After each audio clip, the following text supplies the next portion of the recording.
जितनी सुंदर और गहराई से श्री कृष्ण के व्यक्तित्व को ओशो जी ने समझाया है, वैसा किसी ने नहीं समझाया। इसीलिए ओशो की हर बात में जीवन का अमृत है। ओशो समझाते हैं कि जो लोग कृष्ण जैसे होते हैं वो एक शब्द भी व्यर्थ नहीं बोलते हैं, एक बात को दोहराते नहीं हैं। दोहराते तो वो लोग हैं जिनमें आत्मविश्वास की कमी है। कृष्ण का मनोविज्ञान आधुनिक मनोविज्ञान से बिल्कुल उल्टी बात कह रहा है। वह यह कह रहे हैं कि कर्म जब तक कामना से बंधा है तब तक दुख और अंधकार के सिवा कुछ प्राप्त नहीं होता। जिस दिन कर्म कामना से मुक्त होता है, परलोक की कामना से भी, स्वर्ग की कामना से भी, जिस दिन कर्म शुद्ध हो जाता है, प्योर एक्ट बन जाता है, जिसमें कोई चाह की अशुद्धि नहीं रहती, उस दिन ही कर्म निष्काम है और योग बन जाता है। और वैसा कर्म स्वयं की मुक्ति है। वैसे कर्म के लिए आगे किसी मोक्ष की जरूरत नहीं है। कृष्ण इस सूत्र को कहते हैं कि जो बिना मांगे यज्ञ की भांति इस जीवन को जीता है, यज्ञ रूपी कर्म में जो प्रविष्ट होता है, उसे दिव्य शक्तियां बिना मांगे ही सब दे जाती हैं। लेकिन हमें अपने आप पर जरूरत से ज्यादा खतरनाक वाला भरोसा है। या तो हम कोशिश करते हैं कि पालें, तब हमारा कर्म यज्ञ रूपी नहीं हो पाता, या फिर हम यह मांगते हैं कि कुछ मिल जाए,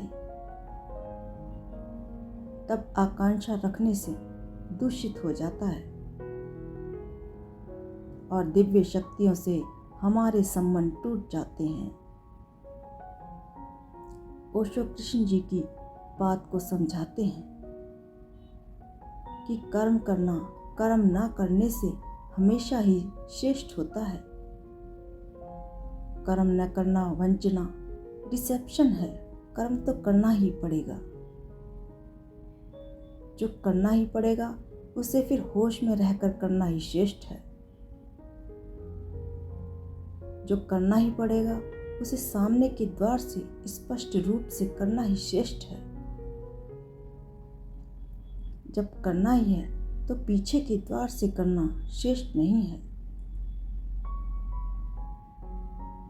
जब करना ही पड़ेगा तो अनजाने बेहोशी में अपने आप को धोखा देते हुए करना उचित नहीं है, क्योंकि तब करना गलत रास्तों पर ले जा सकता है। जो अनिवार्य है उसे जागृत अवस्था में और समग्र चेष्टा से किया जाना चाहिए। कृष्ण अर्जुन से कह रहे हैं कि हे अर्जुन, वही मनुष्य श्रेष्ठ है जो अपनी इंद्रियों पर वश पा लेता है। जो इंद्रियों को वश में कर लेता है और इंद्रियों का मालिक हो जाता है। जो इंद्रियों को आज्ञा दे सकता है कि यह करो और यह मत करो। हम सिर्फ इंद्रियों से पूछते हैं कि क्या करें। हम जिंदगी भर जन्म से लेकर मृत्यु तक इंद्रियों से ही पूछते हैं कि क्या करें। इंद्रियां बताई चली जाती हैं और हम करते चले जाते हैं। इसीलिए हम शरीर से ज्यादा और कुछ अनुभव ही नहीं कर पाते। आत्मा का अनुभव संकल्प से शुरू होता है और मनुष्य की श्रेष्ठता संकल्प के जन्म के साथ ही यात्रा पर निकलती है। ओशो कहते हैं कि जिसने कृष्ण को नहीं समझा वह गीता को कभी समझ नहीं पाएगा।